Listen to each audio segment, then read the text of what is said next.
สบายดีทุกคนมื้อนี้กำลังสิออกมาลองเหล้าเนาะเหล้าตัวใหม่ตัวเฮาเอามาหั่นละ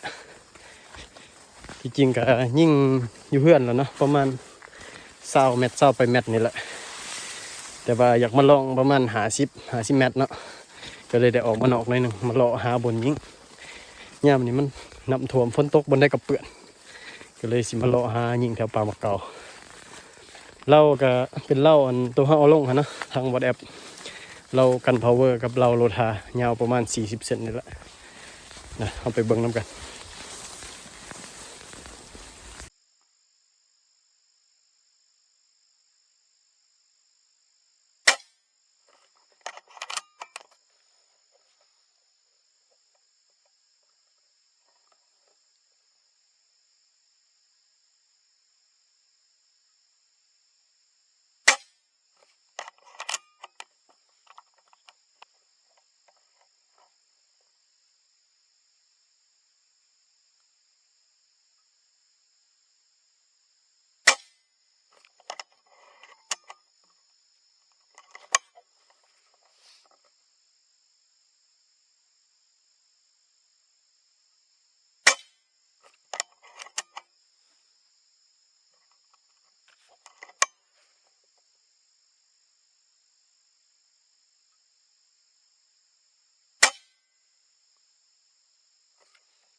เรียบร้อย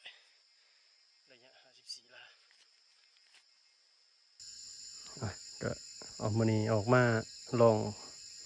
เบียร์ปืนให้เบิ่งนะทุกคนลำใหม่ท็อปอีประกอบใหม่แล้วก็ใส่เหล้าใหม่เนาะเหล้าตัวนี้เป็นเหล้ากันพาวเวอร์ประมาณ40เซนนี่แหละเหล้าฮอตนี่นะเดี๋ยวบัดนึงกลับมาแต่เบิ่งเป่าสีไทยให้เบิ่งเดี๋ยวสิไปเบิ่งกลุ่มกันเฮายิง2กลุ่มเมื่อกี้นี้ตัวนึงอันระยะ23ลาแล้วก็อีกอันนึงระยะ54ลาเนาะเบิ่งนำกันตอนนี้22 23ลาเนาะ ตัวนี้มันบาทำอิดแต่ว่ากล่องบูว่ามันถึกบ่มาเบิ่งขึ้นว่าบ่เห็นคลิปในกล่องก็เลยยิงอีกบาทหนึ่งยิงสนิทตัวนี้ห่างกันในเดียวเนาะตัวนี้23ตัวนี้ก็สิประมาณ22นี่แหละ6-7 บาทบ่ละเขานี่เบิดเนาะมันจุ่มอยู่นี่หมดแล้วก็เอามายิงอีกบาทนี่บอลนี่ประมาณ5 บาทไปใน4 จิกเบิดแล้วนะกลุ่มมาเบิ่งตัวนี่54ละ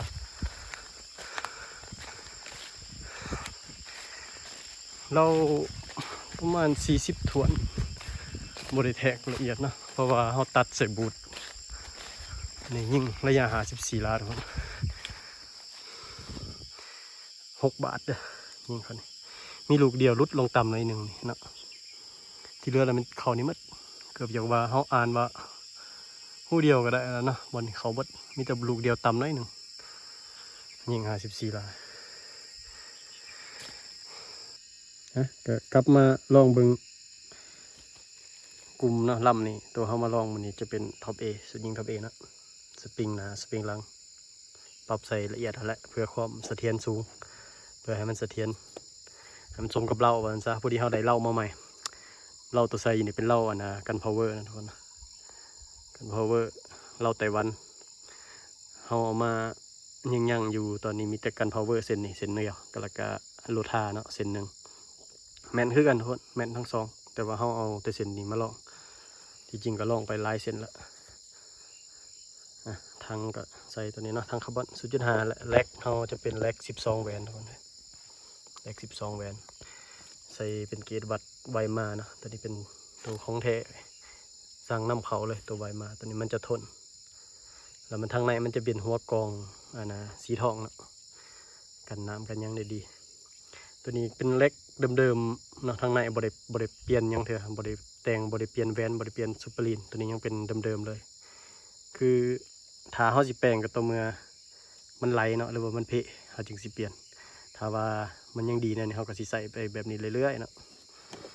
ก็สิประมาณนี้นี่ก็ลูกตัวเขายิงได้FX 5.52 18.6 เกรนนะน้ำหนักตัวนี้เขียน18แต่ว่าตัวจริง 18.6ประมาณก็คิดว่าอีกประมาณ2 หรือ 3 มื้อเครื่องน่าจะเข้าเติมนะลูกปืนกับ160,000คือเก่าก็สีฝากไว้ประมาณนี้แหละเติมประมาณ 2-3 มื้อเฮาว่าสีออกละก็สีเอาลำนี้ไปเลยนะทุกคนนะไ